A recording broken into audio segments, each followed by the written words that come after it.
to think the unfamiliar, the willingness to see something new.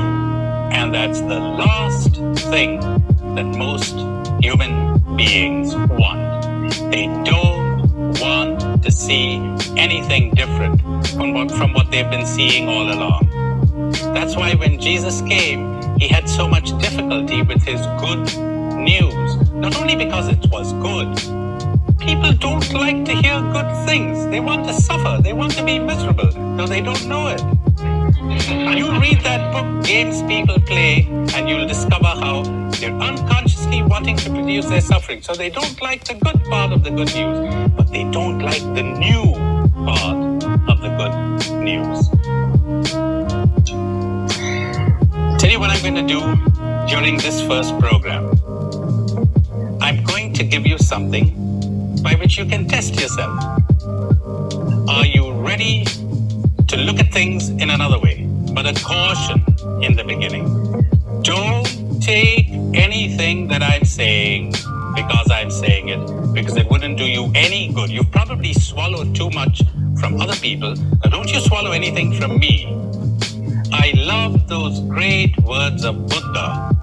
He says, monks and scholars must not accept my words out of respect, but must analyze them the way a goldsmith analyzes gold. By rubbing, scraping, cutting, melting. That's the way to do it.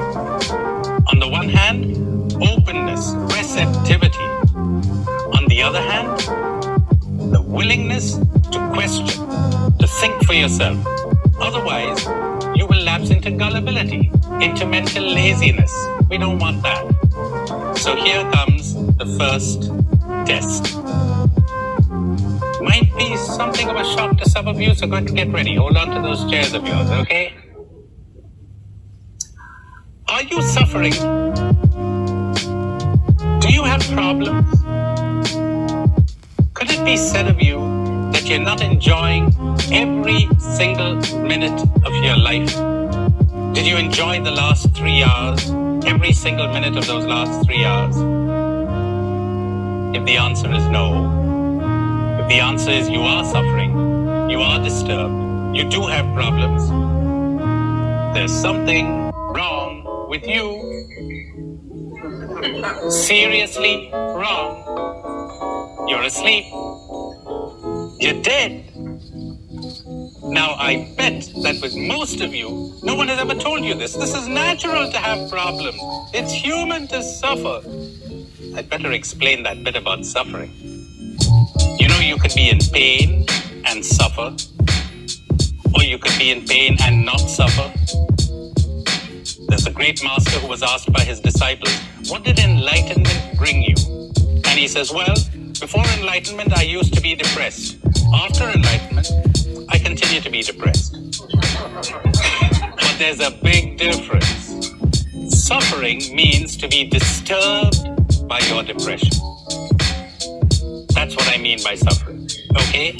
Because some of you are going to be asking me questions. You better get this clear now. Suffering means to be disturbed by your pain, by your depression, by your anxiety.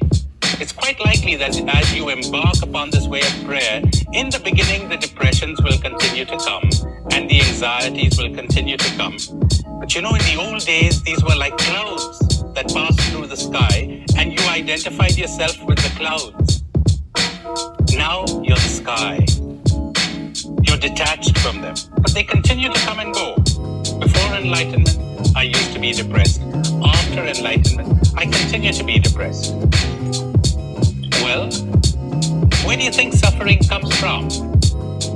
People say from life. Life is tough. Life is hard. The Chinese have a marvelous saying. They say, in all the universe, there is nothing so cruel as nature. There is no escape from it. And yet, it isn't